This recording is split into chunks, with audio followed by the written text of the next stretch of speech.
Draw big. Excuse me. Draw big. All right, Kanjon, now you're just messing with me. Last time you told me I should draw small. Why is it the opposite now? Think about it a little bit. You're drawing on a big canvas, standing up if you're able.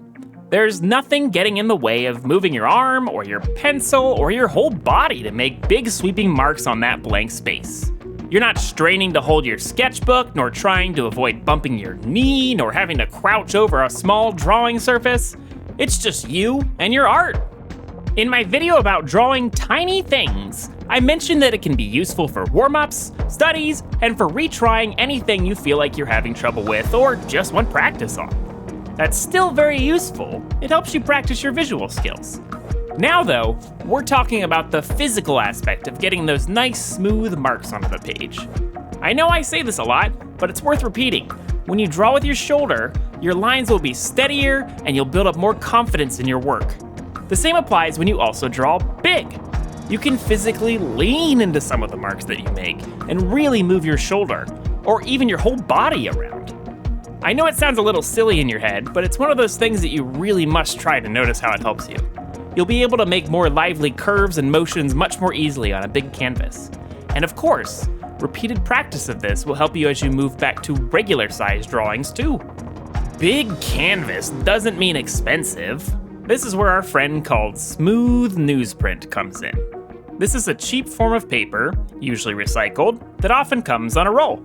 It's perfect for drawing on, is usually made in pretty large sizes, and is something that's easy to toss when you're done.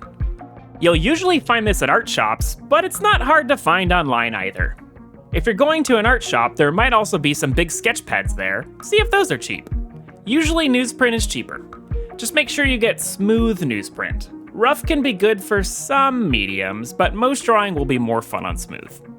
You can still use a plain old pencil for this. Nothing fancy needed.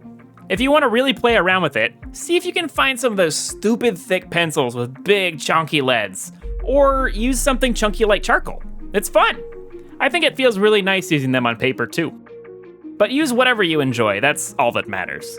You're working on your drawing skills, not your choice of medium.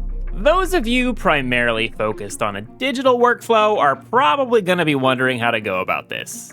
And yeah, unless you have a giant tablet, you're probably going to want to switch to traditional here. But remember that those skills carry over very easily between digital and traditional art, so give it a try. You can be creative with some alternatives here. Want to draw on a big chalkboard or dry erase board? Hey, if you've got one nearby, do it. Want to draw in VR? If it's accessible to you, try it. Personally, I'm not skilled at VR painting, but it's still very fun to try out, and I do always feel like I learn things from it. There's a couple cool apps out there like Vermilion VR, as well as some worlds in VR chat you can paint in with friends. You get a huge canvas with no mess, though drawing on air takes a bit of getting used to.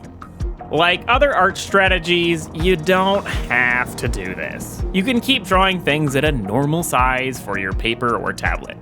But trying out a larger piece can be rewarding. You will learn to make big, broad strokes to capture motion more fluidly, and a lot of the time, it's just plain fun.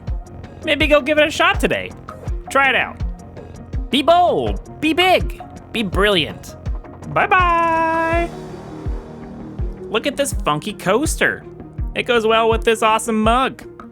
You can have both of them. Go check out my shop. Be bold, be big, be beautiful, be excellent. Bardists, Bears, Beats, Battlestar Galactica. See if you can find some of those dummy thick. No, that's not going in there.